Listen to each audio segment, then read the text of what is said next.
बालपन में जब जाड़ा पड़ता था, सवेरे बच्चे जो है कुछ बच्चों में गांती जो है बांधी जाती थी और कुछ चादर में लिपटे रहते थे। वह बाहर बैठकर ये कहा करते थे कि राम जी घाम करो, तोहरे बलकवा के जड़वत बा। यह प्रायः बच्चों में इसका प्रचलन था। जाड़े के दिन और प्रातःकाल सूर्योदय हो चुका है, लेकिन ठंडा जो है वो लगता था।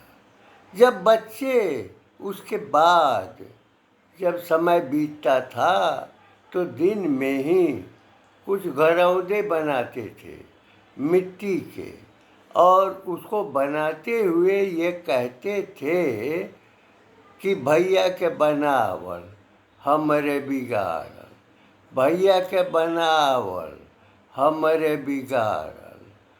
तो वो जो घरौंदा तैयार करते थे वो भैया का बनाया हुआ कहा करते थे, और ये भी बोलते थे कि भैया के बनावल हमरे बिगाड़ल। यह स्मृति आज भी मेरे मन में है। मेरे गांव में हमारे पट्टीदार जगदीश पांडे जी रहते थे, और चूँकि जमींदारी का क्षेत्र बड़ा होने के कारण उनका पूरा परिवार बखरी में था, और बखरी में अपनी जमींदारी हम लोगों की वहाँ भी डिमांड थी। हमने उनसे पूछा कि आपको कहीं कुछ आमदनी कैसे होती है, तो उन्होंने कहा कि बखरी में सारा कोयरी समाज है, कुशवाहा समाज है, तो हमको हमारे दरवाजे पर तो कोई नहीं आता है, न मिलता है, और लाभ की कोई गुंजाइश भी नहीं होती है। लेकिन मुझे खेतों में जाना पड़ता है, और खेतों में जा कर के उनके भीतर लाभ का और आशा का संचार करना पड़ता है। यानी मुकदमे से ये कुशवाहा समाज अलग रहता था।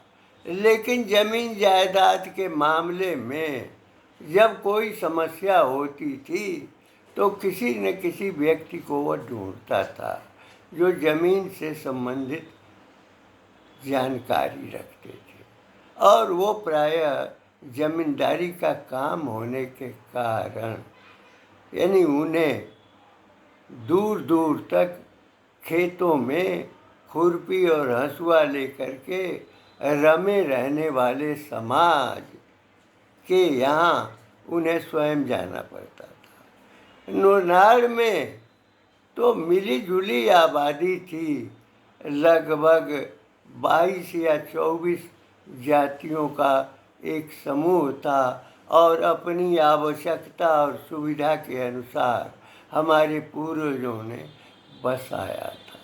चर्मकार भी थे, डोम भी थे, हलखोर भी थे, और विविध जातियां थीं।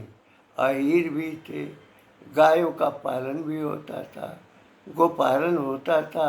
तो हमारे गांव में ही जो लोग रहते थे वो पंडित सुदर्शन पांडे जी, पंडित वशिष्ठ पांडे जी, ये भी पट्टीदार हमारे थे। लेकिन उनके भीतर धन की लालसा थी। लेकिन धन की लालसा कैसे पूरी होती है?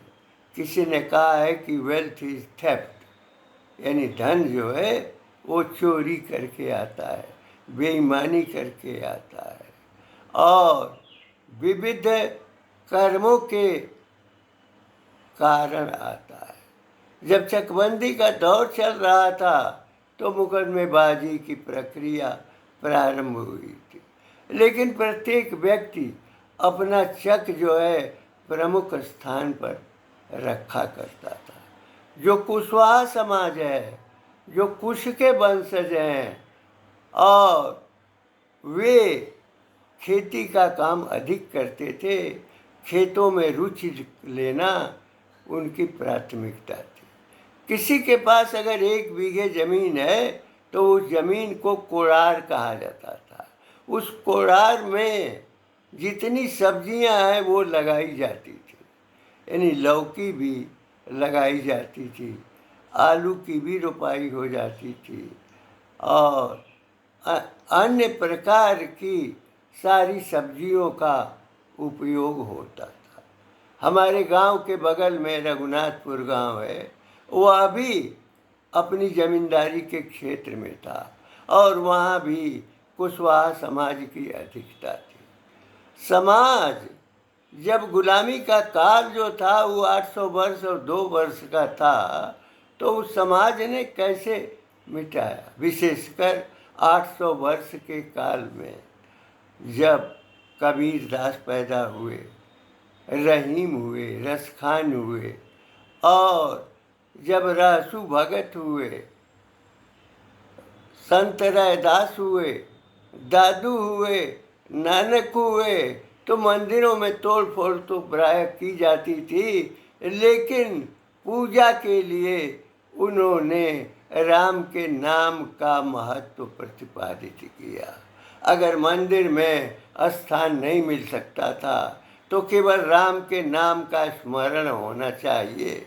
ये संत काल का अभिप्राय है और संत काल का प्रचार है कि राम का नाम लेकर के, हरि का नाम लेकर के, शिव का नाम लेकर के वो अपनी आस्था और परंपरा को जिंदा करते रहे। मंदिरों के विध्वंस होने के बाद भी उनके भीतर राम नाम की गूंज थी और वह राम नहीं जो अयोध्या के राम हैं, वह निर्गुण राम की बात करते थे, निराकार राम की बात करते थे, जिनका कोई आकार नहीं है।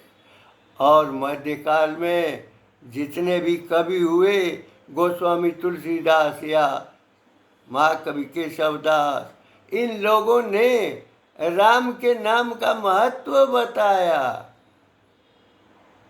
उन्होंने यह स्पष्ट किया कि राम जो है वो 2 प्रकार के हैं, एक राम निर्गुण है और दूसरे राम सगुण है। एक राम अयोध्या में पैदा हुए, वो राजा दशरथ के पुत्र थे, और दूसरा जो राम है उसका नाम है। तो नाम महात्म्य में गोस्वामी तुलसीदास जी ने यह स्पष्ट किया है कि एक राम ने अगर अहिल्या का उद्धार किया तो उनके नाम ने करोड़ों का उद्धार किया। इसलिए राम और जो निर्गुण राम है, ब्रह्म है, उनके बीच में उनका नाम दुभाषिए का काम करता है। कुशवाहा समाज में भक्तिया और शक्तिया की प्रथा है। जो भक्ति भाव में लीन होते हैं और शाकाहारी भोजन करते हैं वो भक्तिया कहलाते हैं, लेकिन जो शक्ति के उपासक हैं, उपासना करते हैं, उन्हें शक्तिया कहा गया है।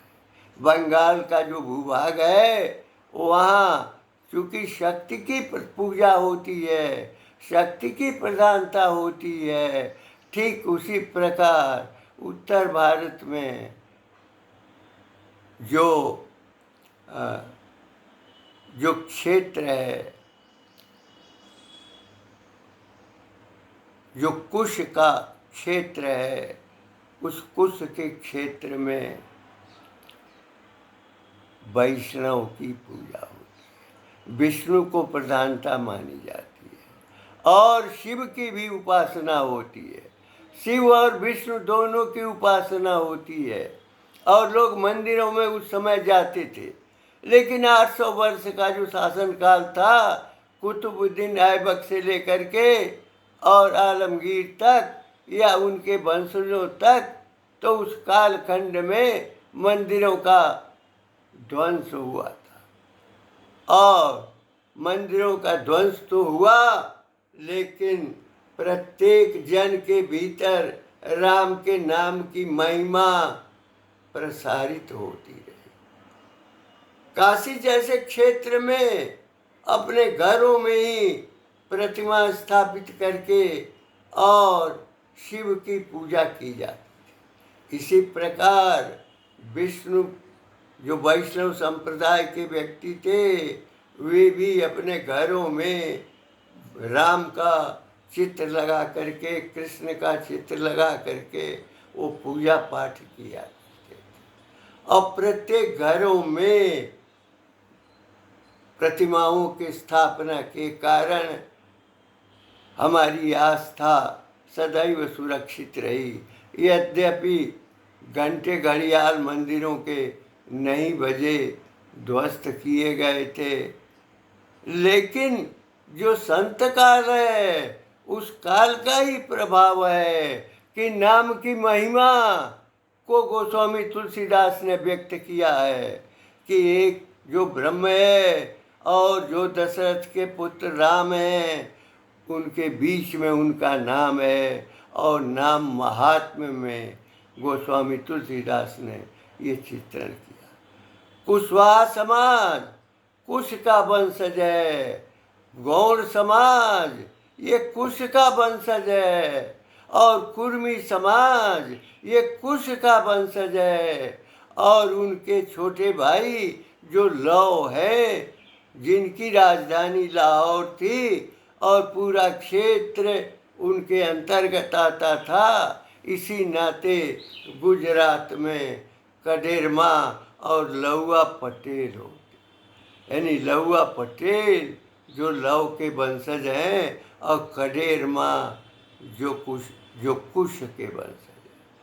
जगदम्बा सीता जो पृथ्वी पुत्री थी, दोनों पुत्रों का पालन महर्षि वाल्मीकि के आश्रम में हुआ था। महर्षि वाल्मीकि शूद्र समुदाय से आते थे, लेकिन उन्होंने रामायण की रचना की और उनके जगदम्बा सीता के दोनों पुत्रों ने घर घर अयोध्या में रामायण का गान किया। परिणाम यह हुआ कि जिस शूद्रवंशी धोबी के कहने पर जगदम्बा सीता निर्वासित की गई थी, तो महर्षि वाल्मीकि के आश्रम में ही उनका जीवन था और वहीं पर लव कुश का जन्म हुआ। लव कुश हमारे भारत की परंपरा में, हमारे आर्यावर्त की परंपरा में उत्तर से दक्षिण तक सब जगह फैले हुए हैं। जो जहाँ पर जिस रूप में अर्थ लगाया जाता है और उनके साथ संबंध जोड़ा जाता है, चाहे लव के साथ हो या चाहे कुश के साथ हो, वो जोड़ने का काम लोग करते हैं। मैं यह बता रहा था कि 22 या 23 जातियों यानी कर्म करने वाले लोगों की उपस्थिति में स्वाभाविक है कि सम्मिलन का बोध होगा, आपसी टकराव होगा और अपनी ज़मीन, अपने मकान के हित में कोई न कोई संकल्पना होगी। और जिनके पास खुरपी और हंसुआ हमेशा विद्यमान रहता था, वे तो खेतों में अपना पूरा समय देते थे, जिसके आधार पर भिंडी या आलू और अन्य सब्जियां सुलभ होती थी। हमारे गांव में एक शिव भगत थे। शिव भगत की किडनी खराब हो गई थी। काशी हिंदू विश्वविद्यालय में उन्होंने जांच करवाई और जांच के बाद डॉक्टर ने यह कहा कि अब जो है जो कुछ भी खाना हो खाइए, अपने गांव जाइए और गांव में रहिए और राम राम कहते रहे। शिव भगत जब मेरे विद्यालय पर हमने अपने गांव में तुलसी इंटरमीडिएट कॉलेज की जो स्थापना की, वहाँ पर जब मैं काशी से पहुँचा तो शिव भगत आए। ये 8-10 वर्ष पहले की घटना है। उन्होंने कहा कि डॉक्टरों ने मना कर दिया चिकित्सा से, क्योंकि किडनी जो है वो फेल हो चुकी है। मैं आता हूँ, आ गया गांव में और सब्जियों को अपने कुड़ार में उगाने लगा। और प्रत्येक बाजार 2 दिन लगता था नूनार का, और कटही नामक स्थान पर जहाँ मेरा विद्यालय है, वहाँ 2 दिन सब्जी लेकर के आते थे। और उसी के विवाद में जब रघुनाथपुर और कोठीलवा में नूनार के साथ विवाद उत्पन्न हुआ, तो खखनुदास जो नोनिया थे, चौहान थे, उन्होंने एक पोखरा खुदवाया था और पोखरे के बगल में मंदिर था।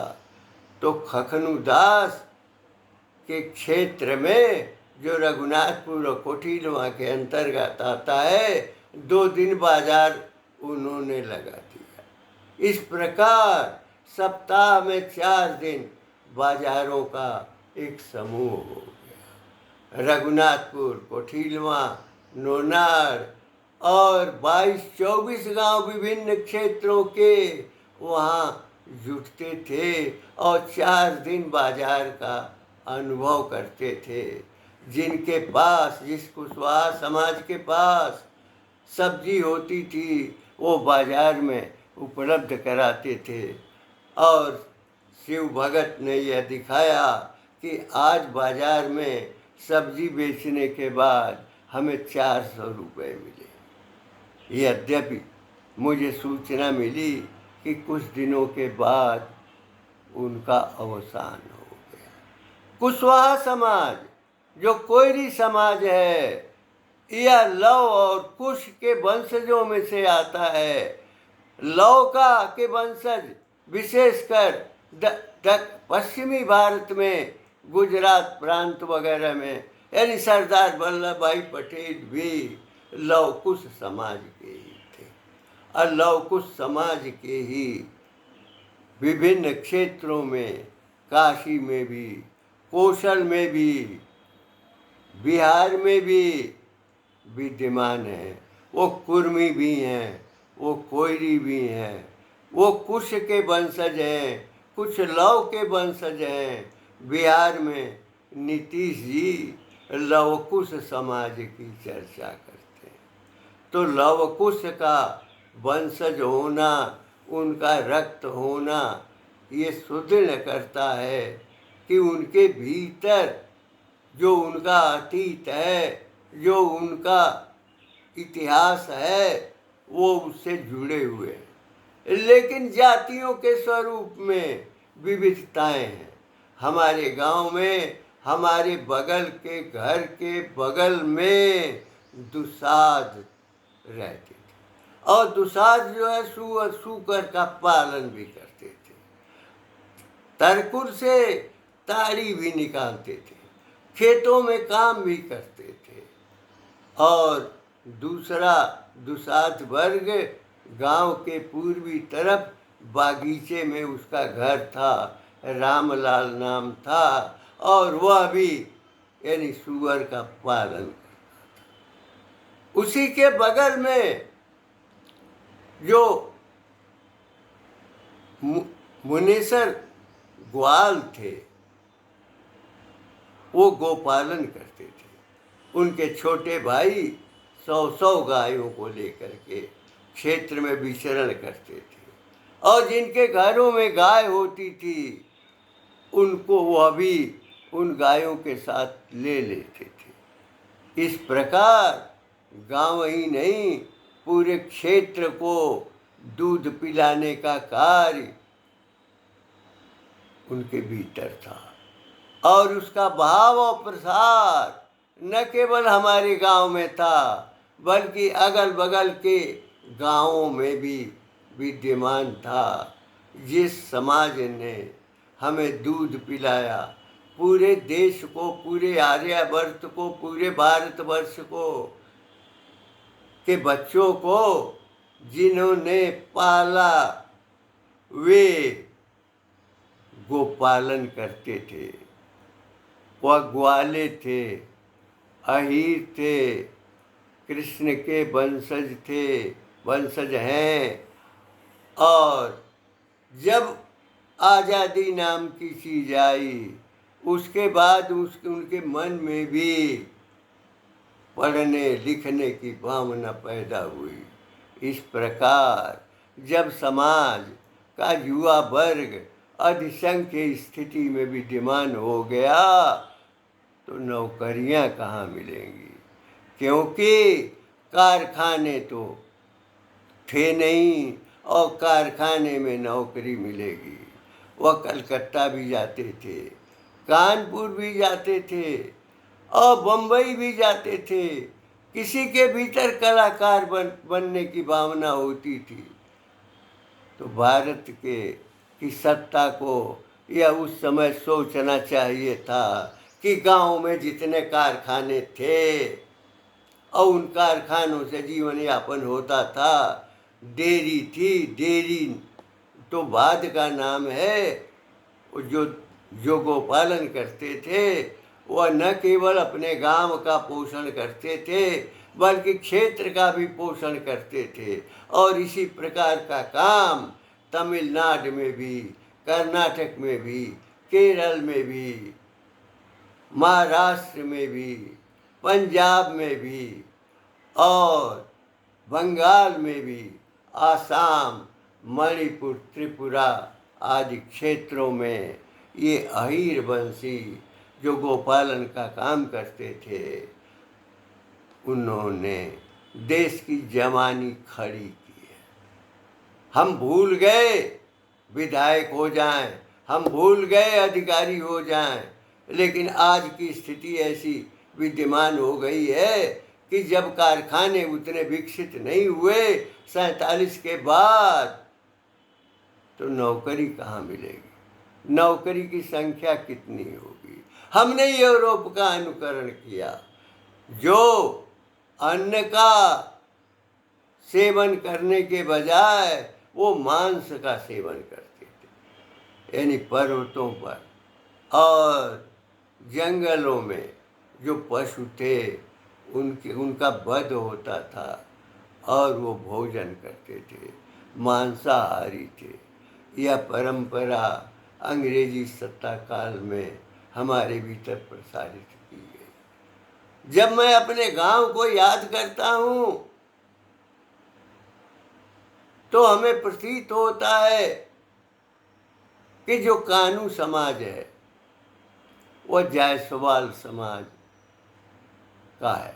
महाकवि जयशंकर प्रसाद भी उसी समाज के थे जिन्होंने भारत की पहचान अपने महाकाव्यों और काव्यों से व्यक्त कराई थी। खेद की बात है कि जातियों में तब्दील होना केवल कर्म के आधार पर, वही है वर्णाश्रम। कोई बहुत अच्छा इंजीनियर हो, स्वयं मसाला नहीं बना सकता, स्वयं बालू नहीं ला सकता, स्वयं सीमेंट और बालू नहीं मिला सकता। उसके लिए श्रमिक की आवश्यकता होती है और श्रमिक की संख्या अपार हो चुकी है। जो लोग शिक्षा ग्रहण कर चुके हैं स्नातक स्नातकोत्तर तक के, उनके पास रोजगार नाम की चीज नहीं है। जब जापान के हिरोशिमा और नागासाकी पर अमेरिका ने बमबार्डिंग की थी उसके बाद क्षति हुई थी जापान की, लेकिन उनके प्राथमिक विद्यालयों में भी रचनात्मक काम कराए जाते थे। मिट्टी की प्रतिमाएं बनाई जाती थी, मिट्टी से घड़े बनाए जाते थे, सिखाए जाते थे और मिट्टी बच्चे अपने घर से लाते थे वो मिट्टी भी कई प्रकार की होती है। हमारे गांव में तो 4 प्रकार की मिट्टी है। वह मिट्टी है जो दक्षिण में सोनभद्र जिला है। एक बार 74 में मैं गया था और वहाँ पर एक गांव में मिलना था, और जैसे ही आया, जब बारिश हुई तो चप्पल में पूरी तरह मिट्टी लिपट गई, और वह मिट्टी बहुत धोने के बाद छूटी। उसी प्रकार की मिट्टी एक भाग में हमारे गांव में है जो दक्षिण तरफ पड़ता है, और जो भाट है वहाँ पानी जो है आता है और फिर नीचे सोख लेता है। वहाँ भी हमारे खेत हैं। ऐसी स्थिति में जो बांगर का क्षेत्र है, जहाँ बलुआ मिश्रित मिट्टी है, ताल जो लंबे क्षेत्र में फैला हुआ है, उसकी मिट्टी अन्य प्रकार की है। उसमें बोया हुआ जो गन्ना था, वो गन्ना का गुड़ काला होता था, और भाट में जो गन्ना बोया जाता था उसका गुड़ सफ़ेद होता था। मैं यह बताना चाहता हूँ कि 22-24 जातियों का एक समूह था, और उस समूह की जो आवश्यकताएं थीं, तो उसकी पैरवी के लिए पंडित सुदर्शन पांडे, जो बखरी के जगदीश पांडे की बात किया, वह उन सब की समस्याओं के निराकरण में प्रयत्नशील रहते थे। देवरिया कोर्ट में जाना, सलेमपुर में जाना, भाटपार में जाना, वो जाने का काम करते थे। एक दूसरे व्यक्ति वशिष्ठ पांडे थे, उनका थाने से संबंध था, और पहले खामपार थाना था, बनकटा थाना, तो उनकी आय का स्रोत वह दमन से होता था, शिकायत से होता था।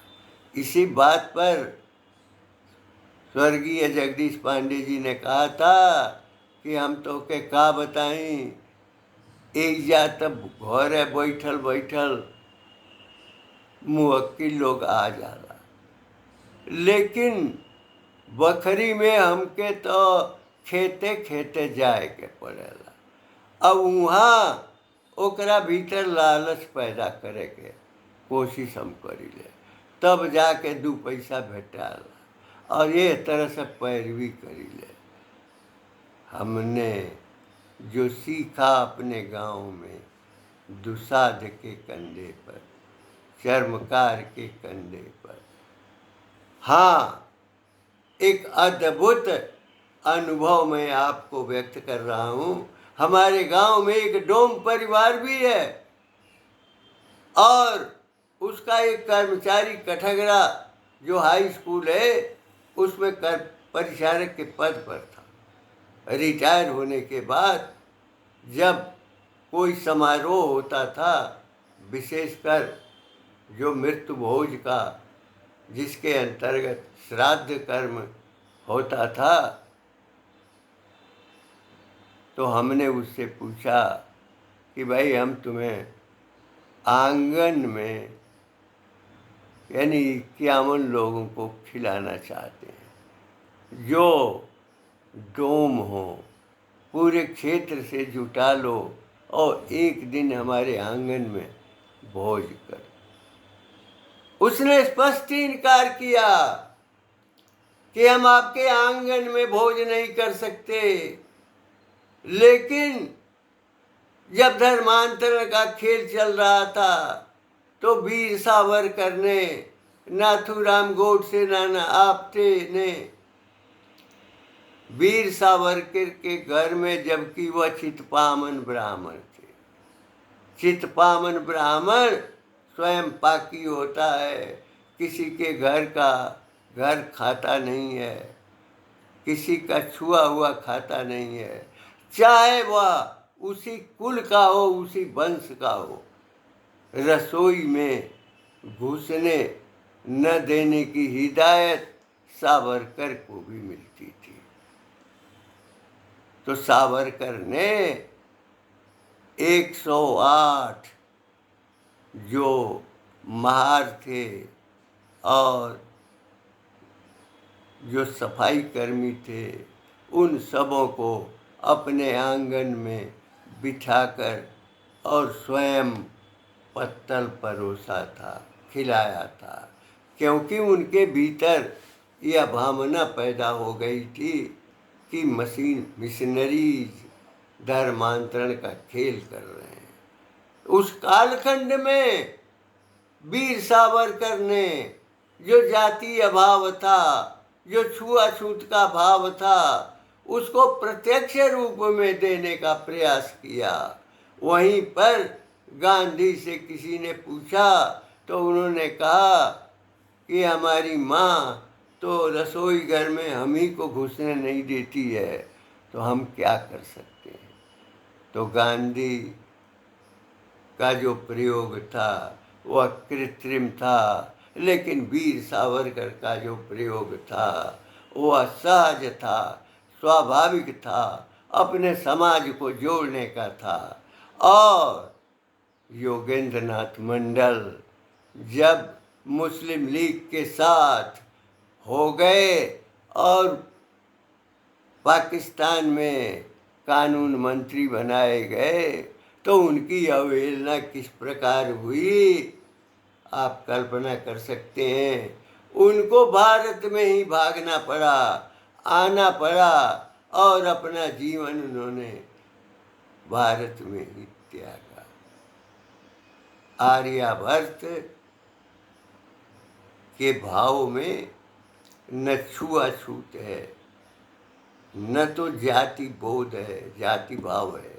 हमने कल स्पष्ट किया है कि प्रसाद जी ने कहा है कि जातियों का उत्थान पतन, जातियाँ सर्जना करती हैं, जातियाँ निर्माण करती हैं, लेकिन वो वर्णाश्रम के अंतर्गत हैं, आती हैं। और छुआछूत की भावना तो पूरे समाज में, यानी पंक्ति पावन ब्राह्मण, आचार्य विद्यानिवास मिश्र जैसे साहित्यकार जिन्होंने साहित्य की सर्जना की और भारतीय संस्कृति के स्वरूप का अवगाहन किया और अपनी रचनाओं से बहुत कुछ दिया, वे पंक्ति पावन ब्राह्मण थे। और पूरे भारत में लगभग 500 परिवार रह चुके हैं। धीरे धीरे सभी ब्राह्मण पंक्ति पावन थे, लेकिन पंक्ति से हटते गए। उनका भतीजा जब पंक्ति से हटा, लेकिन ब्राह्मण कुल की कन्या ही ले आया, उसके पिता माहेश्वर मिश्र ने उसके साथ भोजन करने से इनकार किया, उसको अस्वीकृत किया गया। जब ब्राह्मण समाज में ही ये भाव है तो पूरे समाज में क्यों नहीं होगा। यदि मैं माहेश्वर मिश्र जी जो एसएसपी थे, अधिकारी थे, पुलिस अधिकारी थे, वो अभी दौरे पर जाते थे और सुरक्षा की व्यवस्था करते थे, लेकिन रात में 1 बजे या 2 बजे घर अगर पहुँचे तो स्वयं भोजन बना करके खाते थे। इसका अनुभव हमारा पुत्र जो छोटा है सुजीत कुमार पांडे, वह वहाँ उपस्थित था और उसने देखा कि 1 बजे 1:30 बजे उपस्थित होकर पंडित माहेश्वर मिश्र स्वयं भोजन बना रहे हैं। किसी के यहाँ चाय पीना, किसी के यहाँ भोजन करना, ये पंक्ति पावन ब्राह्मण में नहीं है। पंक्ति पावन ब्राह्मण का पूरा समुदाय था, क्षेत्र था, लेकिन जो पंक्ति से बाहर हुए वे ब्राह्मण तो हैं जैसे हम लोग हैं, किंतु हम उनके साथ। अटल बिहारी वाजपेयी जब दिल्ली में उनके आवास पर भोजन करने गए तो उनके साथ में भी एक व्यक्ति थे और पंडित विद्यानिवास मिश्र जी ने भोजन खुद बनाया था और थाली में अलग थाली रहती थी, 2 थाली परस करके ले गए और वाजपेयी जी से पूछा कि कुछ और की भी आवश्यकता है, लेकिन वे स्वयं वाजपेयी के साथ भोजन नहीं किए। वह जहाँ रसोई घर था उस रसोई घर में उन्होंने भोजन किया। ये पंक्ति पावन ब्राह्मण की विशेषता है। और ब्राह्मण ने जो छुआछूत की बात की, जो डोम बिरादरी है, जो चर्मकार बिरादरी है, वह भी इस बात को मानती है। जो सफाई कर्मी हैं उनमें भी ऊंच नीच का भेद है। एक कतवारू राम कर्मचारी हमारे यहाँ कार्यरत था जयनारायण कॉलेज में, सेवानिवृत्त हो गया। उसने एक दिन हम लोगों के बीच में कहा कि मैं उच्च वर्ग का हूँ, बसफोर हूँ। बसफोर यानी बांस से सुपलू भी बनती थी, बांस से दौरी भी बनती थी, और बांस का कर्म करने वाले जो लोग हैं वो बसफोर। जो मेहतर हैं वो अभी उच्चता को प्रदर्शित करते हैं। भारत में जाति कर्म के आधार पर है।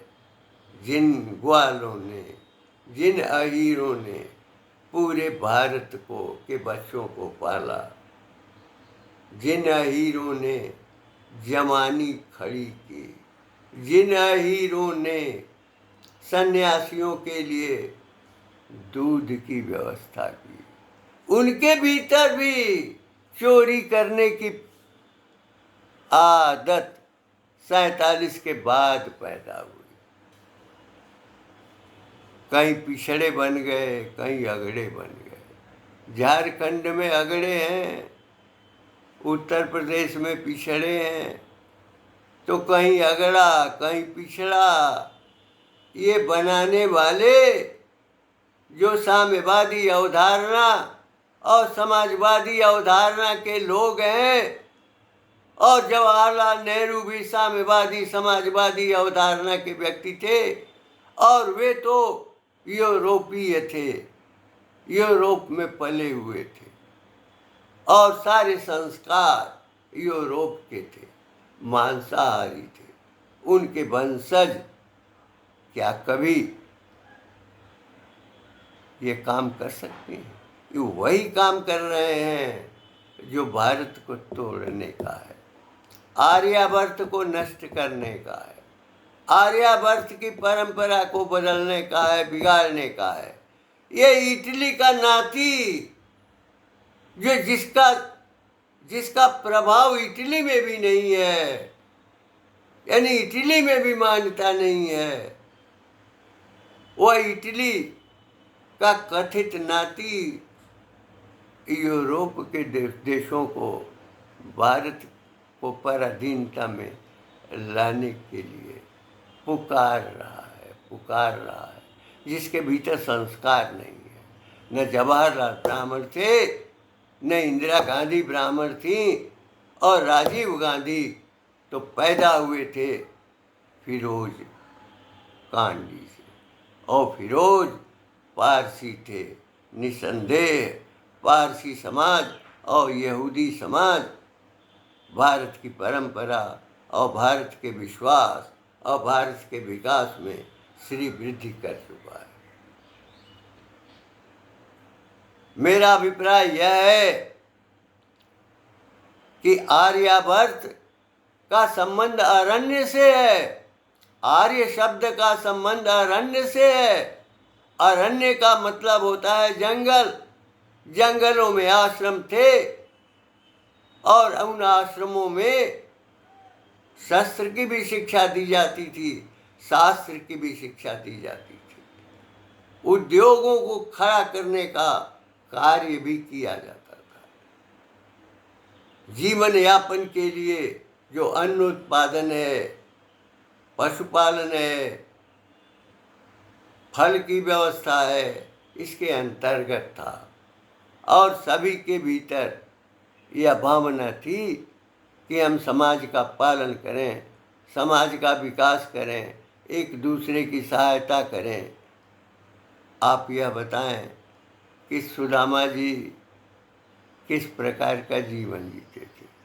एक बार कानपुर के प्रकाश नारायण शुक्ल, जो भारतीय इंटरमीडिएट कॉलेज में जीव विज्ञान के प्राध्यापक थे, उन्होंने मुझसे पूछा कि आप लोगों के आदर्श कौन हैं, क्योंकि हम सरयू पारी हैं, तो सरयू पारियों के आदर्श भगवान परशुराम हैं कि भगवान सुदामा हैं। हमने कहा कि आप ही बताइए कि आप कान्यकुब्ज परिवार से आते हैं, संस्कार से आते हैं, आप किसको अपना आदर्श मानते हैं। तो उन्होंने कहा कि हम भगवान परशुराम को अपना आदर्श मानते हैं और आप लोगों का आदर्श सुदामा है। यानी ब्राह्मण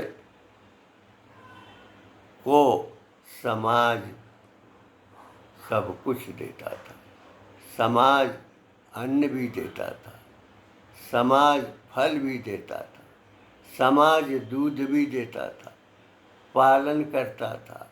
आज भी इन सभी जो जातीय क्रमों में लोग कहते हैं, लेकिन मैं ब्राह्मण, क्षत्रिय, वैश्य और शूद्र, ये वर्णाश्रम की बात करूँगा, संन्यास की, तो आज भी लोगों के मन में ब्राह्मण के प्रति उदारता का भाव है, कुछ देने का भाव विद्यमान है, जबकि उसको पूरी तरह से जवाहरलाल नेहरू के द्वारा खोदने का काम किया गया और वह पूरे देश को, बच्चों को यूरोपीय बना सके थे।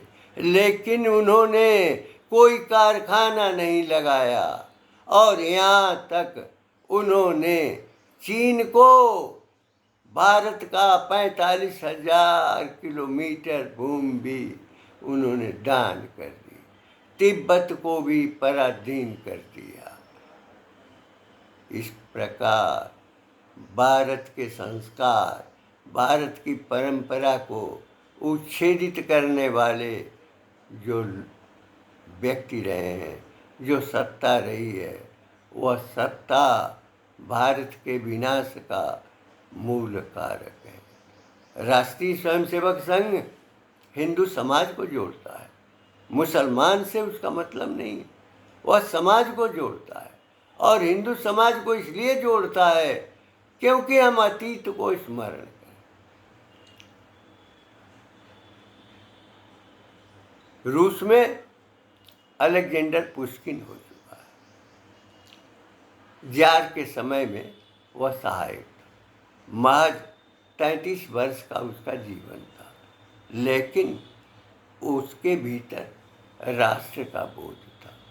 और वह कहता है कि अतीत के खूंटे से पर रस्सी बांधो और वर्तमान में रहकर उस रस्सी को दूर दूर सुदूर अंतराल में पहुंचा दो, तो हमारी पीढ़ियां और हमारा राष्ट्र, हमारा देश समुन्नत होगा। समाजवादी आज की बात सोचता है, वो कल की बात नहीं सोचता। एक साहित्यकार हो चुके हैं यशपाल जी, उनका यह कहना है, उनका एक उपन्यास है क्यों फंसे। 2 कामरेड हैं, एक महिला है, एक पुरुष है। उसमें वो लिखते हैं कि प्रबुद्ध नर नारी एक दूसरे से क्यों फंसे और क्यों फंसाएं। मतलब ये है कि इरेमांडा का ये दर्शन है, जो रूस में जिसने स्थापित किया था। तो रेमांडा का दर्शन मानने वाले जसपाल ने क्यों फंसे नामक उपन्यास लिख करके ये सिद्ध किया कि परिवार बसाने की क्या आवश्यकता है, क्या ज़रूरत है। यानी व्यक्ति जो है खुला, जैसे पशु जो है वो खुले मन से विचरते हैं और मैथुन भी करते हैं, उसी प्रकार ये मानव, यह है साम्यवादी सोच, कम्युनिस्ट सोच, समाजवादी सोच। और इसी समाजवादी सोच में यहाँ पैदा होने वाले जो लोग रहे हैं, उन्होंने स्वयं कालक्रम के अनुसार अपना बदलाव किया है। जवाहरलाल नेहरू भी इसी कोट के थे, वे भी साम्यवादी और समाजवादी अवधारणा के थे।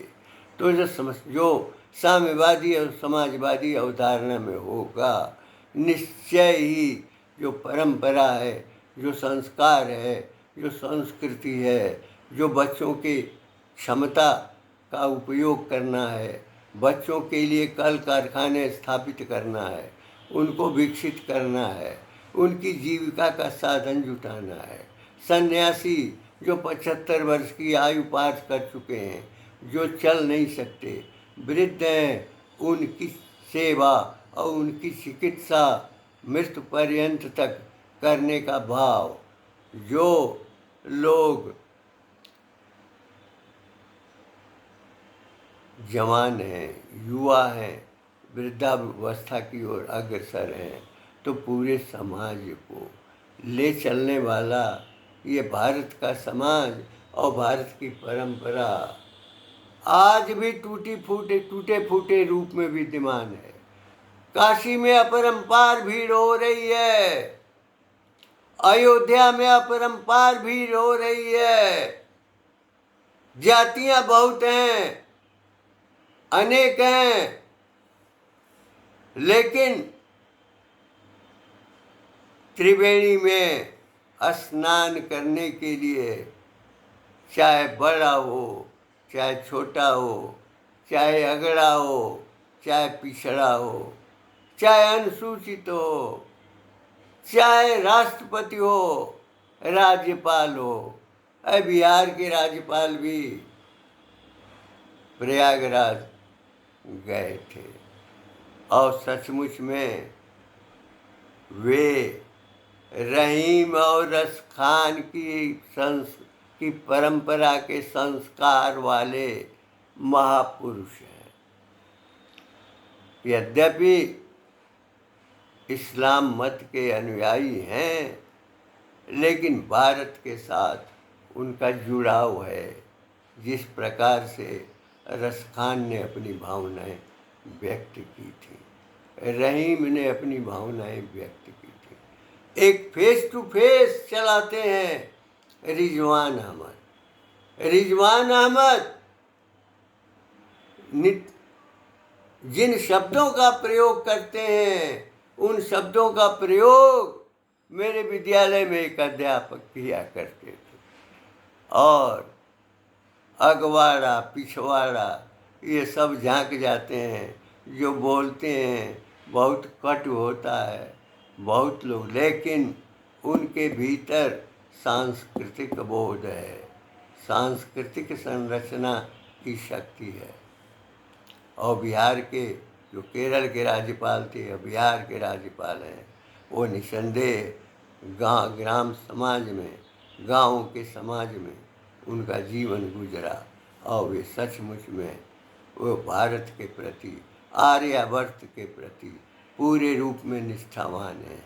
जिनके मुंह से ऋग्वेद, यजुर्वेद, सामवेद, अथर्ववेद के जो सूक्त हैं, उनके मुंह से कैसे लगते हैं, आप स्वयं कल्पना कर सकते हैं।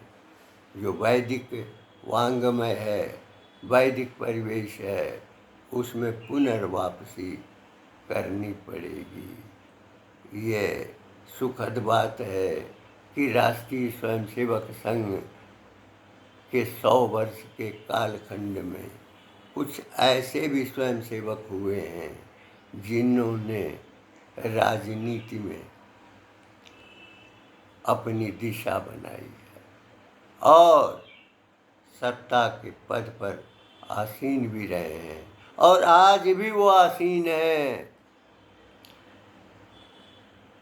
और जो कार्य कर रहे हैं पूरा विश्व उनका अनुकरण कर रहा है। देश के विभिन्न यूरोपीय देश के जो सत्ताधीश हैं उनका चरण छू रहे हैं। ये चरण छूने की परंपरा अनादिकाल से है और चरण उसी का स्पर्श किया जाता है जिसके प्रति पूरे मन से श्रद्धा होती है और ये श्रद्धा वास्तव में समर्पण है। श्रद्धा ही सृष्टि है, श्रद्धा ही सर्जना है, श्रद्धा ही जीवन को गति देने वाली है। श्रद्धा कामना है और श्रद्धा इसीलिए कामायनी में जो मनु है श्रद्धा के साथ यानी पुरुष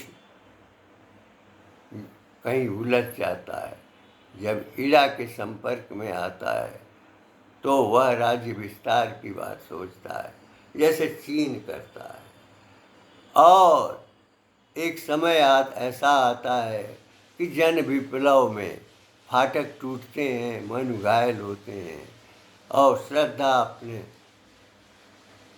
शिशु को मानव को लेकर के घूमती और खोजती रहती हैं और उसी फाटक के भीतर जब पहुंचती हैं तो घायल मनु हैं, उनको लेकर वह कैलाश पर जाती हैं और कैलाश यानी उंगली मानव पकड़े हुए है श्रद्धा की और श्रद्धा मनु की उंगली पकड़ी हुई। इस प्रकार कैलाश मानसरोवर में मनु का प्रवेश होता है जहाँ पर आनंद ही है, आनंद मोक्ष है, आनंद दर्शन है या कश्मीरी दर्शन है। महाकवि जयशंकर प्रसाद ने आनंदवादी दर्शन का पूरा चित्रण अपने कामायनी महाकाव्य से व्यक्त किया। जातियाँ कर्मों के लिए बनती हैं। सब्जी अगर ये कुशवाहा समाज न हो, कोयरी समाज न हो तो सब्जी नहीं मिलेगी। खटिक समाज तो उसको बेचता है, वह भी रोपाई करता है और वह भी सब्जी तैयार करता है, सब्जियों की आवश्यकता पड़ती है। लेकिन भारत में ही जो देशद्रोही हैं, हम राष्ट्रद्रोही, क्योंकि वो राष्ट्र को तो जानते ही नहीं। जब अनुभूत सत्य राष्ट्र है तो उसका पिता गांधी कैसे हो सकता है? यानी राष्ट्र तो हमारे मन में है, जन जन में है, हमारी परंपरा में है, हमारे संस्कार में है, हमारे उद्भव में भी है, हमारे पराभव में भी है। वह कैसे राष्ट्रपिता हो सकता है? ये मूर्खता कही जाएगी, संविधान निर्माताओं का अज्ञान कहा जाएगा, जिसको राष्ट्रपति शब्द का भी प्रयोग किया गया। ये राष्ट्रपति नहीं होना चाहिए, क्योंकि राष्ट्र के नाते ही हम जिंदा हैं। नहीं तो जैसे काशी का नाम मुहम्मदाबाद हुआ था, प्रयागराज का नाम इलाहाबाद हुआ था, उसी तरह से भारत का नाम भी कुछ होता। अरे ब्रह्मा म्यांमार हो गया, क्योंकि ब्रह्मा देश था। वह देश म्यांमार हो गया। तो नाम बदलना ये स्वाभाविक प्रक्रिया हो जाती है। इकबाल का एक संदर्भ सशक्त पुरुष रघुराज सिंह का हमने उद्बोधन देखा। इकबाल की रचना भी सुनी और मेरे मन में भी वह भाव परिवर्तित हो गया कि यूनान मिट गया, मिस्र मिट गया। और मिस्र नाम का कोई देश है, यूनान नाम का कोई देश है। तो मिटाने का क्रम, देश को मिटाने का क्रम, लेकिन हमारे मन में जो संस्कार हैं वो संस्कार मंदिरों से हटकर घरों में हुए और संत समाज ने उस कालखंड में राम के नाम का जो प्रसारण किया, प्रचारण किया, उनकी महिमा का आख्यान किया। अंत में मध्यकाल में गोस्वामी तुलसीदास जैसे कवि को भी स्वीकार करना। बंगाल के कृतिवास के रामायण में भी यद्यपि वहाँ शक्ति का प्राधान्य है, इसी प्रकार महर्षि कंबन का जो राम अवतारम है वह भी हमारी जीवंतता का प्रतीक है। तमिलनाडु का मुख्यमंत्री धर्मांतरित हो चुका है और धर्मांतरण के कारण सनातन धर्म का विरोध करता है, लेकिन वो समय आ रहा है, आएगा, न साम्यवाद रहेगा न समाजवाद रहेगा। हमने रूस में साम्यवाद को देख लिया और चीन भी परिवर्तित होगा, उसके भी संस्कार बदलेंगे। जब याद आएगा,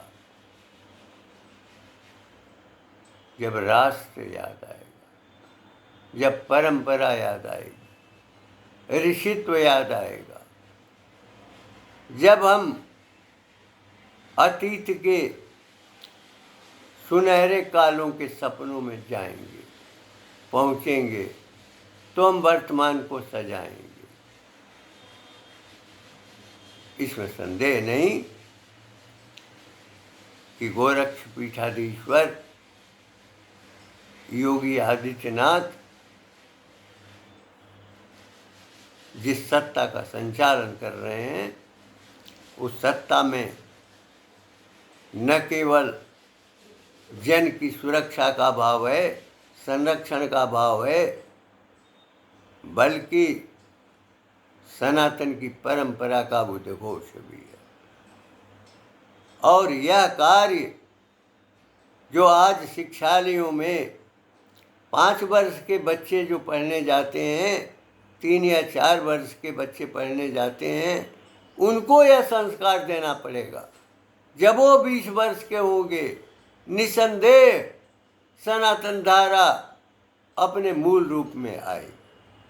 जिन्होंने 1947 और 1948 में हाई स्कूल उत्तीर्ण किया था, वे तो यूरोपीय परिवेश के ही थे। किंचित कुछ लोगों के भीतर सनातन का भाव था, और उसके बाद जो शिक्षण का क्रम चला 1947 के बाद, जो शिक्षा के पाठ्यक्रम बनाए गए, पृष्ठभूमि बनाई गई, इसी प्रकार सत्ता के संचालन के लिए जो विभाग बनाए गए, उन विभागों में कार्य करने वाले तो लोग वही थे जिन्होंने 47 में मैट्रिक और इंटरमीडिएट और स्नातकोत्तर स्नातक स्तर की शिक्षा ली थी। वही कई कर्मचारी थे, तो उनकी दृष्टि यूरोप के सापेक्ष हो गई थी।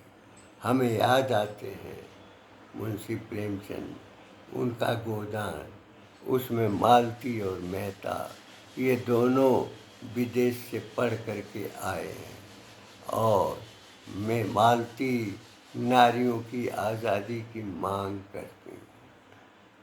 उस मांग में नारियां इकट्ठी होती हैं और मेहता कुछ लोगों के साथ मेहता जी भी आमंत्रित होते हैं। तो मेहता जी उद्बोधन करते हैं। उनका उद्बोधन आर्यावर्त के लिए, भारतवर्ष के लिए एक संदेश है। वो कहते हैं कि तुम उस कारखाने में जाना चाहती हो जिस कारखाने में मनुष्य का भाग्य पीसा जाता है, और उस कारखाने को छोड़ना चाहती हो जिस कारखाने में मनुष्य के भाग्य का निर्माण होता है।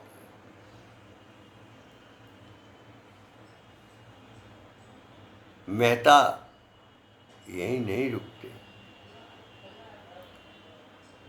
उन्होंने हंस और कपोत का भी चित्रण किया।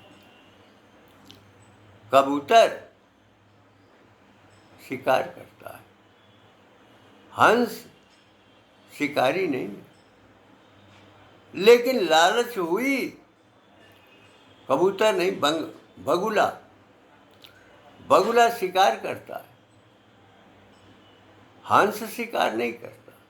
लेकिन हंस के मन में लालच हुई कि मैं भी शिकार करूं। उसकी एक पीढ़ी गुजर गई, 2 पीढ़ी गुजर गई, 3 पीढ़ी गुजर गई, 7 पीढ़ी गुजर गई, लेकिन हंस हंस नहीं रह गया और न वह बगुला बन सका।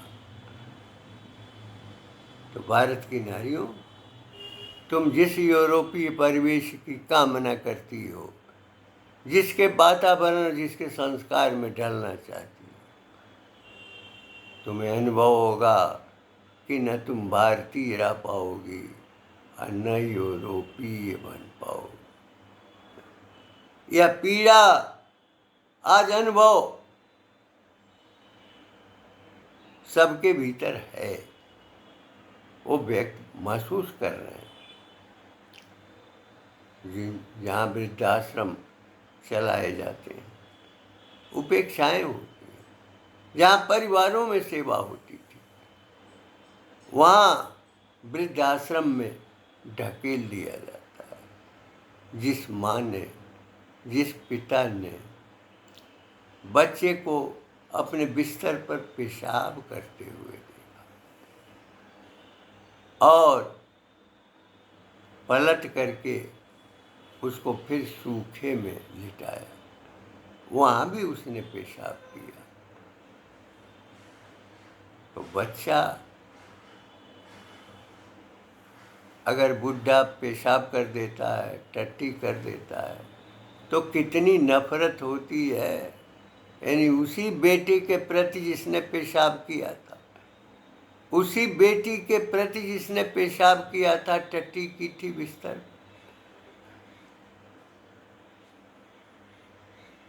बूढ़ा का पेशाब और उस बिस्तर पर की गई टट्टी उसको गंदी लगती है।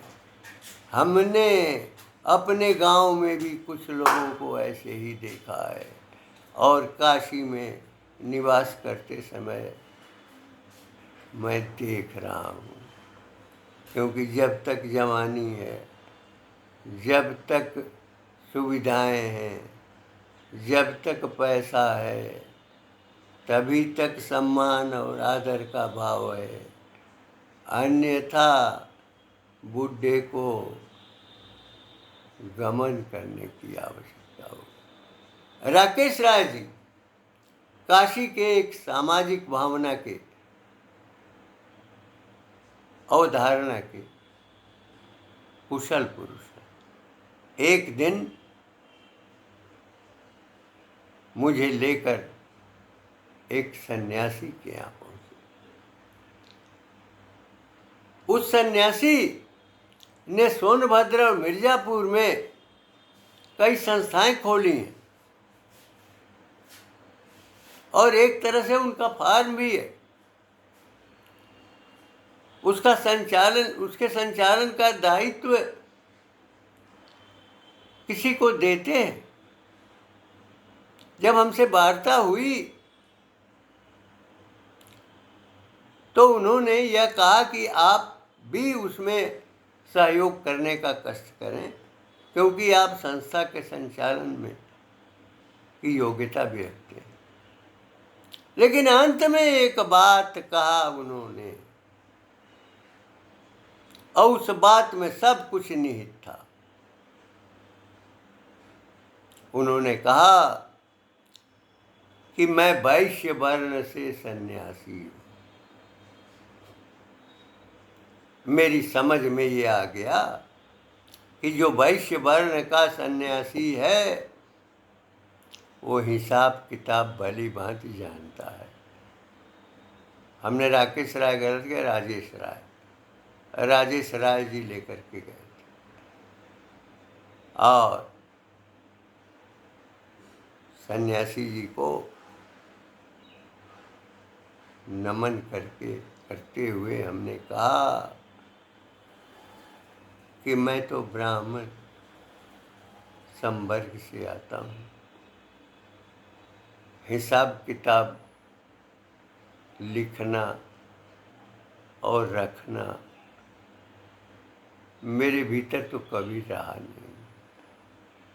अरे हमने कभी 1,00,000 रुपए देखा भी नहीं। राधेश्याम यादव ने एक बार 1,00,000 रुपए दिखाया था, मेरे हाथ में दिया था, मैं देख करके उसको। लेकिन ये समाज है, समाज पोषण करता है। जहाँ विश्वास होता है वहाँ न रुपए की कमी होती है और न धन की कमी होती है। आजकल योगी जी का शासन स्मार्ट टीवी बांट रहा है प्राथमिक विद्यालयों में। मानसिकता और शिक्षण का स्तर उससे नहीं उठेगा।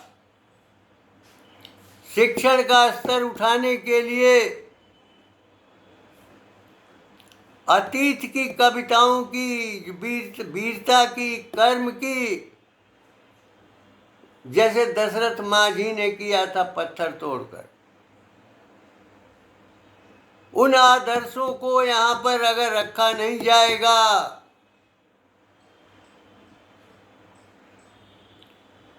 तो बच्चों में संस्कार विलुप्त होंगे,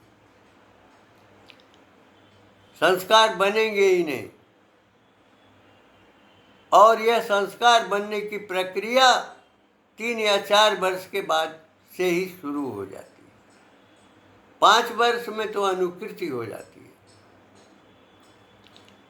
किशोरावस्था तक जब हमारे मन में राजा हरिश्चंद्र आएंगे, दधीची आएंगे, राजा शिवी आएंगे, दानवीर कर्ण आएगा, महाराजा दिलीप आएंगे जो गो की पालन कर रहे थे, राजा रघु आएंगे और भगवान राम आएंगे। जगदम्बा सीता का जो आदर्श है जब तक उतरेगा नहीं तो नारियां भी हमेशा ठोकर खाती रहेंगी। प्रसाद जी ने नारी सब कुछ करती है। नारी अनंत आकाश है, नारी पृथ्वी है, नारी जल है, नारी वायु है, नारी पुरुषार्थ से पैदा करती है। वो कहते हैं, नारी तुम केवल श्रद्धा हो, नारी तुम केवल श्रद्धा हो, विश्वास रजत नग पग तल में।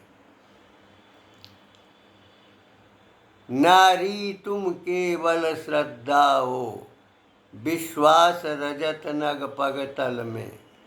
पीयूष स्रोत सी बहा करो, मानव के जीवन समतल में।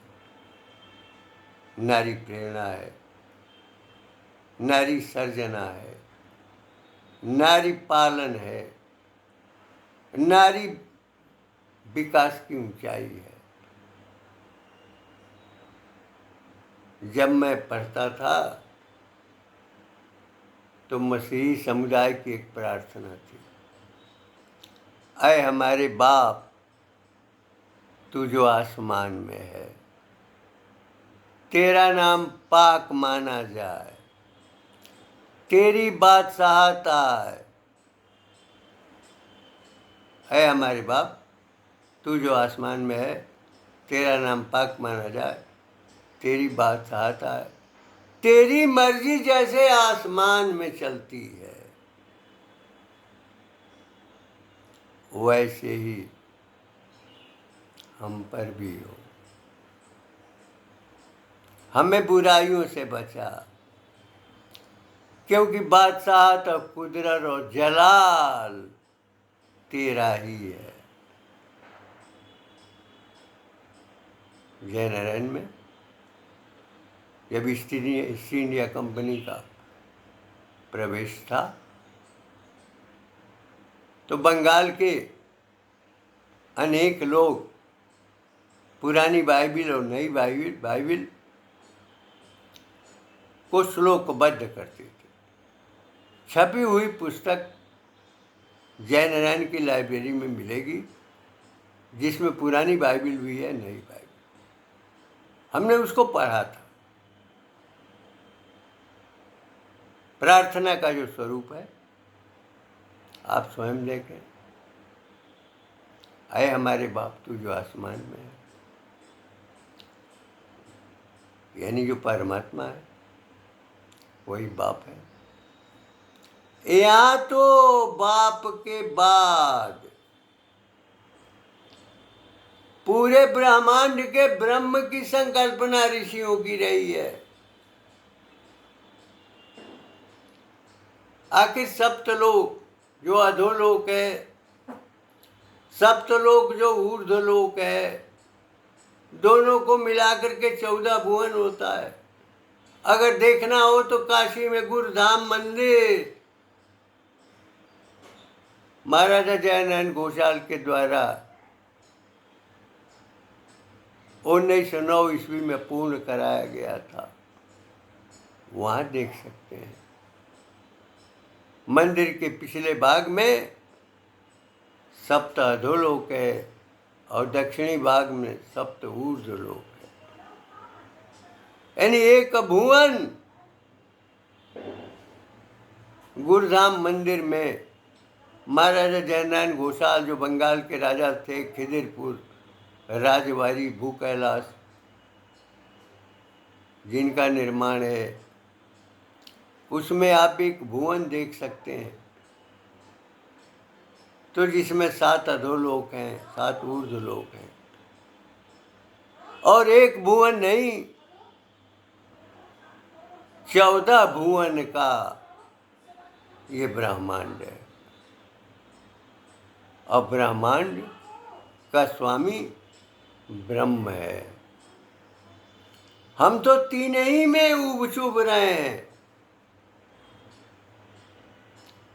स्वर्गलोक, भूलोक, भुआ जो आसमान का है, जहाँ बाप रहते हैं। ऐ हमारे बाप जो आसमान में है। गायत्री मंत्र में स्पष्ट है, ओम भूर्भुवः स्वः। तो ये भूलोक, भुआ आसमान, स्व स्वर्गलोक, तो हम तीन ही में सोच रहे हैं। यहाँ तो एक भुवन में 14 लोक हैं, अधोलोक ऊर्ध्वलोक और 14 भुवन, जिसकी संकल्पना हमारे ऋषियों ने की। एक सूरज नहीं है, एक पृथ्वी नहीं है, ये तो पूरा विस्तार है। तो आसमान में कौन बाप है? अरे वो ब्रह्म है, जिसको आप देख नहीं सकते, छू नहीं सकते, लेकिन वही नियंता है। और उसी ने ब्रह्मा विष्णु महेश को दिया, उसी ने सरस्वती लक्ष्मी और दुर्गा को भी दिया है, शमन के लिए, नियमन के लिए।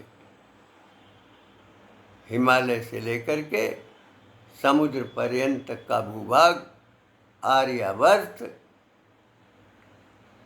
भारत का पर्यायवाची शब्द है, और हर संकल्प में आर्यावर्त को दोहराया जाता है। हमने तो देखा है, जो लोग यहाँ का अन्न और फल खा करके और यहाँ आश्रय लेकर के आए, उन लोगों के भीतर कृतज्ञता की भावना थी, कृत के प्रति कोई भाव नहीं था।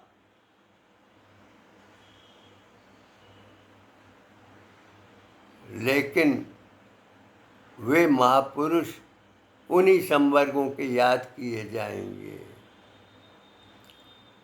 जैसे रहीम रसखान, अब्दुल कलाम। अब्दुल कलाम भारत में पैदा हुए, भारत के लिए जिए और भारत को शक्ति संपन्न बनाने का काम किया। बिहार के राज्यपाल में भी वही खूबी है, वो तो शास्त्र ज्ञाता है, शास्त्रान्वेषी हैं, और वो दिशा दे रहे हैं। रिजवान अहमद के भीतर भी वो प्रेरणा है, भावना है।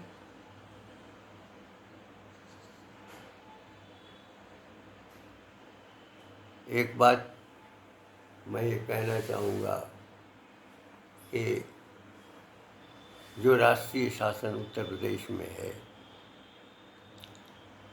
वो शासन के प्राथमिक स्तर के छात्रों में जो इतिहास के क्रम है, अगर लड़का 3 या 4 वर्ष का हो तो उन्हीं रचनाओं को उन्हें याद कराया जाए, 5 वर्ष तक याद कराया जाए, जितनी भी कविताएं हैं उसमें हरिश्चंद्र हो, उसमें राजा भगीरथ हो, उनका प्रयास दुनिया में प्रयास का पर्याय भगीरथ है, अपने पूर्वजों का उद्धार करना था, क्योंकि वे बहुतायत संख्या में बंगाल की खाड़ी के पास ऋषि की क्रोधाग्नि से जल गए थे, तो उनका उद्धार करना था और गंगा को पृथ्वी पर लाना था। विष्णु के नख से, ब्रह्मा के कमंडल से, शिव की जटा से गंगा का निस्सरण। कितना तप उन्होंने ब्रह्मा का किया, कितना तप शिव का किया, बड़ा आदमी तो भूल जाता है। अरे कोई मंत्री हो केंद्र का या प्रांत का, या प्रधानमंत्री या मुख्यमंत्री हो, उससे मिलना आसान नहीं है। अगर मिल भी जाए तो दोबारा जो है वो उसको याद कराने कौन जाएगा।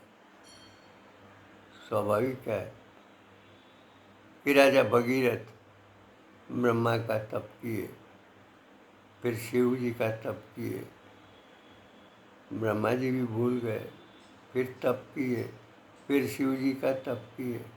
उसके बाद शिव जी ने छोड़ा, गंगा को लेकर के आए तो ऋषि का आश्रम उजड़ गया, वहाँ भी गंगा सूख गई, फिर उनकी तपस्या करनी पड़ी, तब जा कर के आगे आगे राजा भगीरथ और पीछे गंगा चलती गई। और गंगा माँ है, यमुना माँ है, और जितनी छोटी बड़ी नदियाँ भारत के उत्तरी भाग की आती हैं उनमें समाहित होती हैं, और अपने पुत्रों का मल मूत्र और गंदगी लेकर माँ गंगा उसी माँ की तरह जैसे हमारी माँ हमारी टट्टी को, हमारे पेशाब को वह साफ करती है, उसी प्रकार ये नदियाँ माँ की तरह अपने पुत्रों का मल लेकर के वो जाती हैं और समुद्र को समर्पित कर देती, जहाँ से 14 रत्न मिले थे। प्राथमिक स्तर के बच्चों में पहला ध्यान, चाहे जिस किसी भी भाषा में हो, चाहे तमिल में हो, कन्नड़ में हो, मलयालम में हो, मराठी में हो, हिंदी खड़ी बोली में हो, बांग्ला में हो, पंजाबी में हो,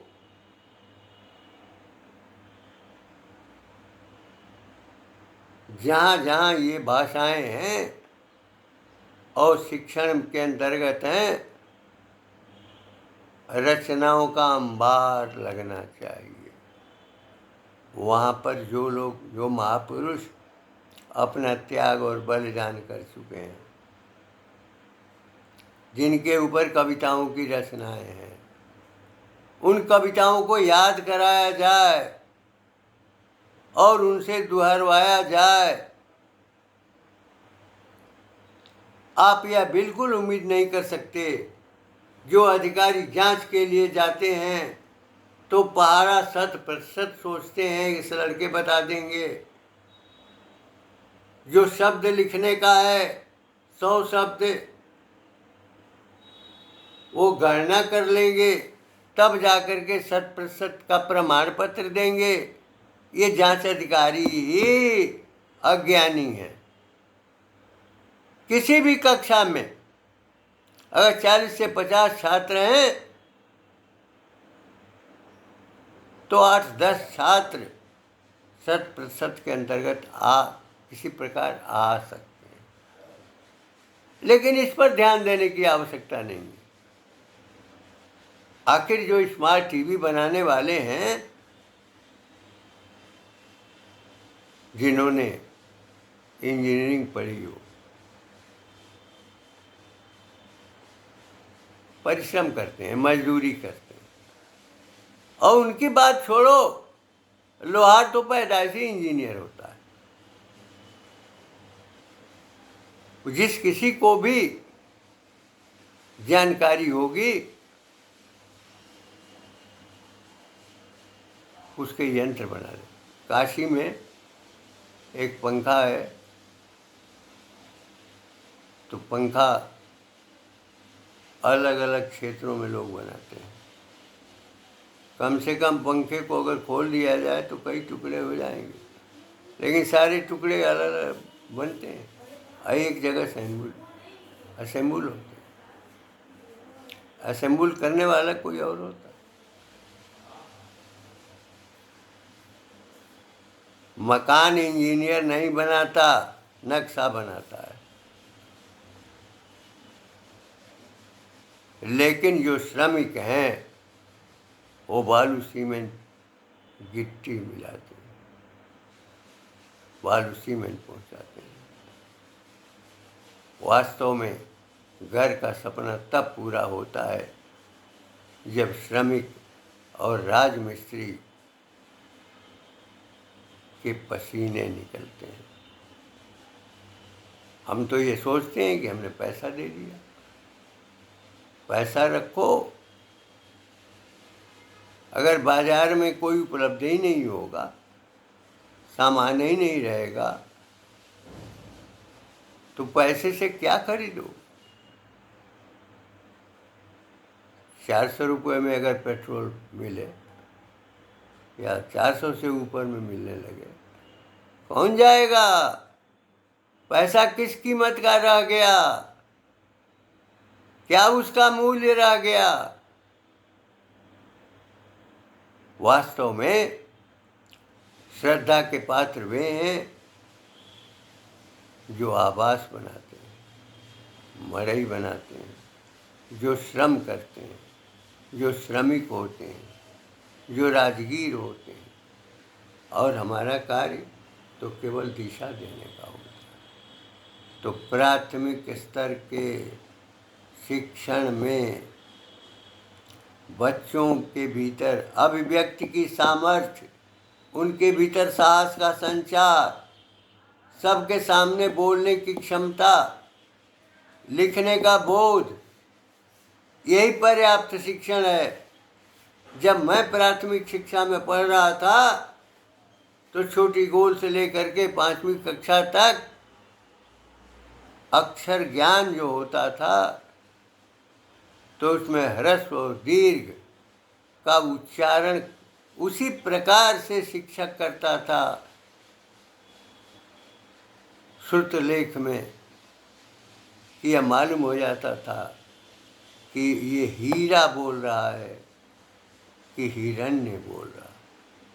हीरा दीर्घ होगा और हिरण्य में हो जो है ह्रस्व हो।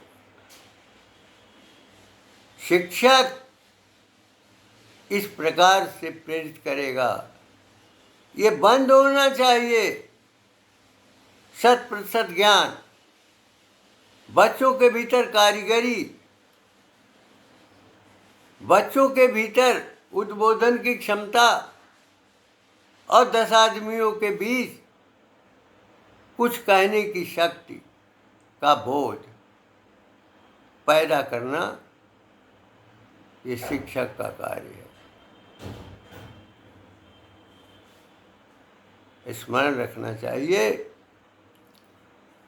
कि smart building, smart TV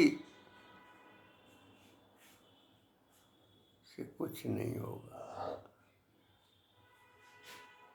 Sanskrit में कहा गया है कि सेवितव्यो महान वृक्षा। डॉक्टर राजेश्वर उपाध्याय ने ये सुनाया था। सेवितव्यो महान वृक्षा फलच्छाया समन्विता।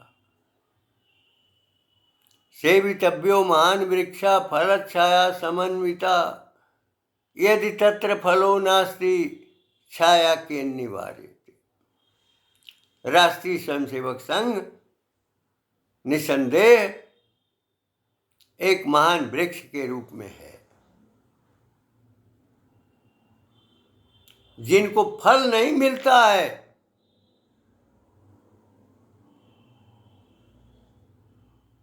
छाया तो मिलती है।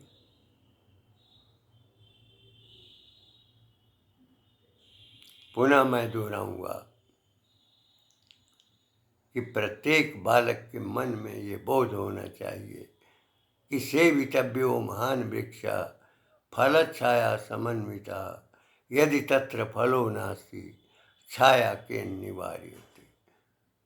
छाया गांव में भी मिल जाती। अचानक अपरिचित व्यक्ति भी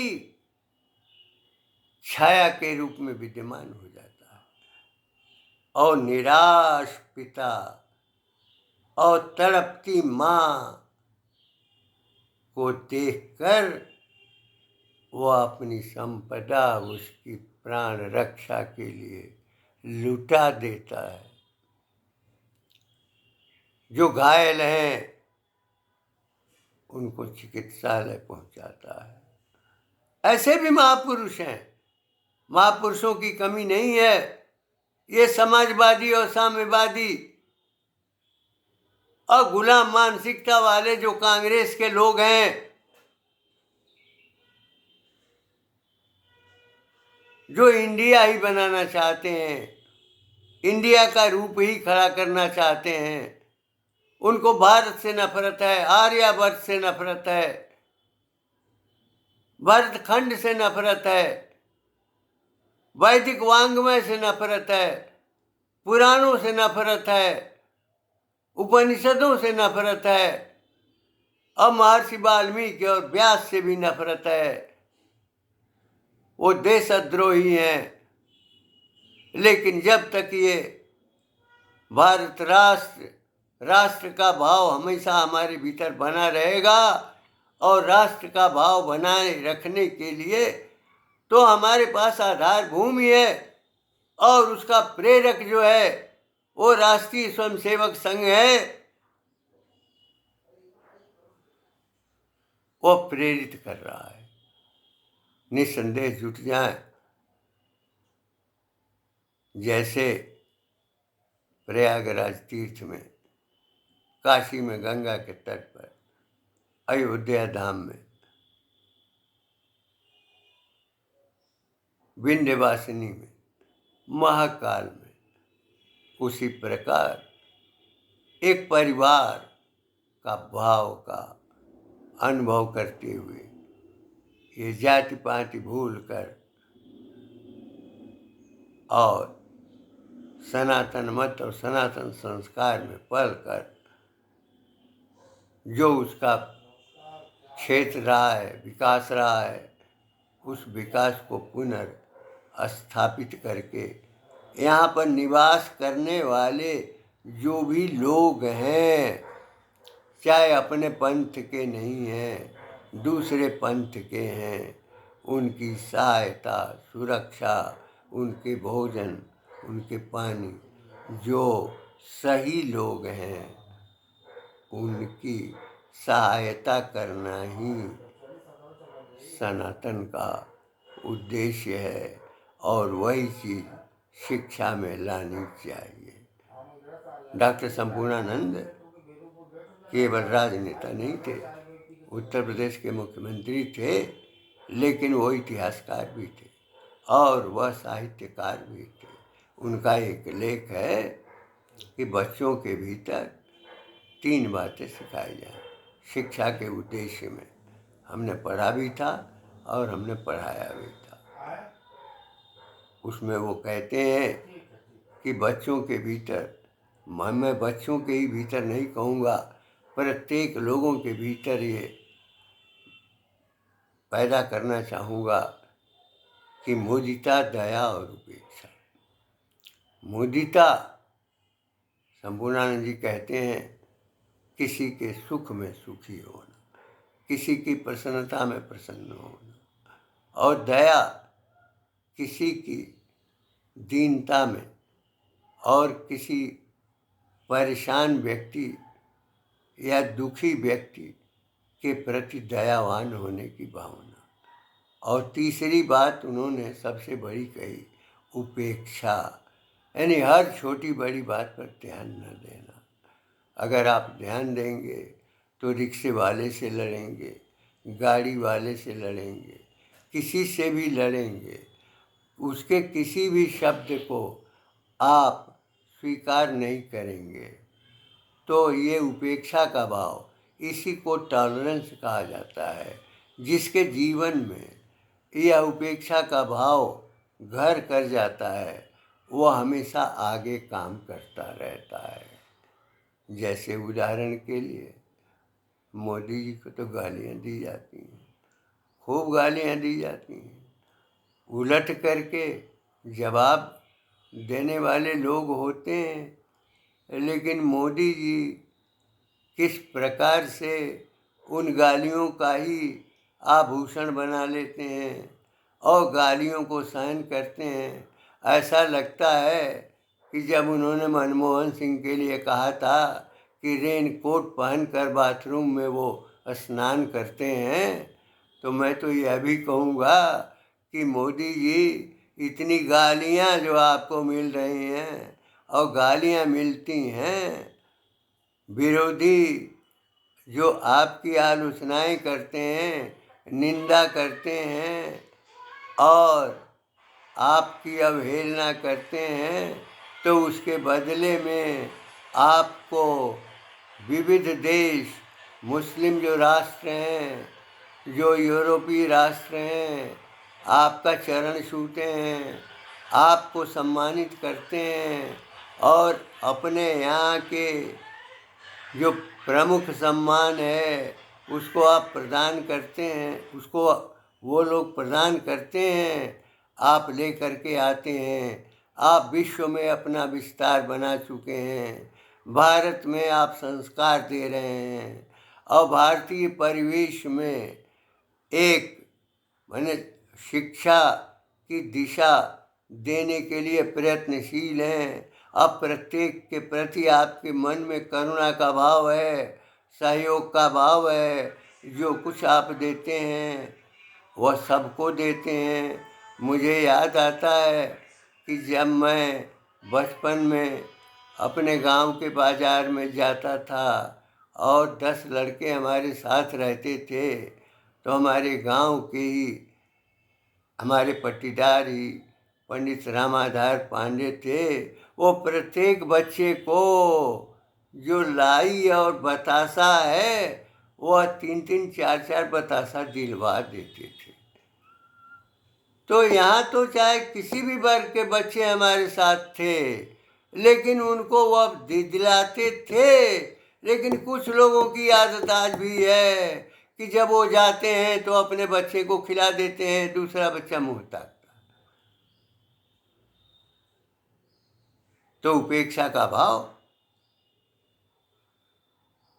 जो डॉक्टर संपूर्णानंद के शिक्षा के उद्देश्य में आया है, ये बच्चों के भीतर, न केवल बच्चों के भीतर बल्कि युवाओं के भीतर, और आजकल कांग्रेसी जो धारा बहाने का काम कर रहा है, वो विदेशी पुत्र और विदेशी पुत्री और विदेशी बेटी, वो तो हमेशा वो विदेश का सपना ही बनाएगी। फिरोज गांधी जो पारसी थे, वह तो राष्ट्र के लिए समर्पित थे, जैसे अन्य पारसियों ने किया। लेकिन जवाहरलाल नेहरू पंडित नहीं थे, पंडित का कोई गुण नहीं था, कोई अंश नहीं था।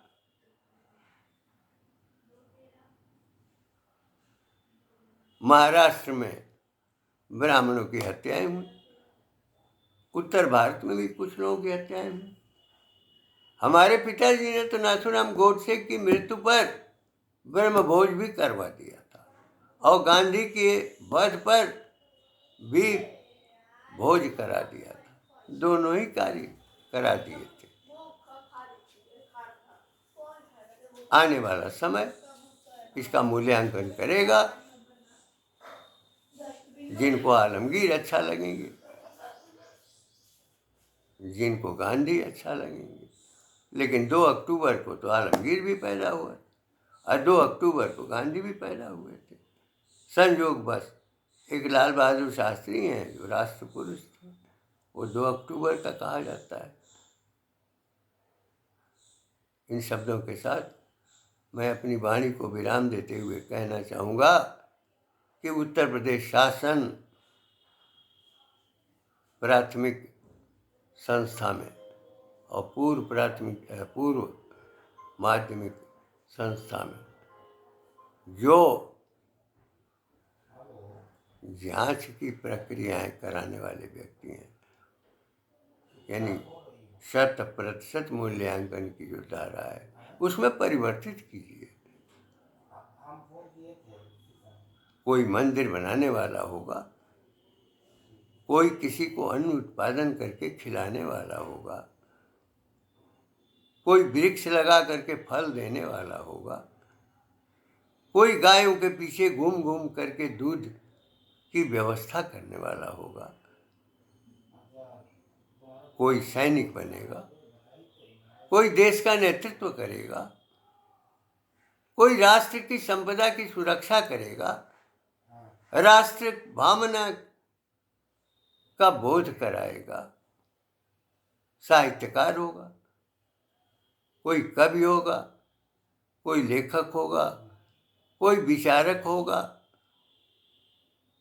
जो विचारक है वह काम नहीं कर सकता, लेकिन जो काम कर सकता है वह विचार नहीं कर सकता। यह तो हमारे ऋषियों ने स्पष्ट कहा है। इन शब्दों के साथ मैं अपनी वाणी को विराम देती हूँ।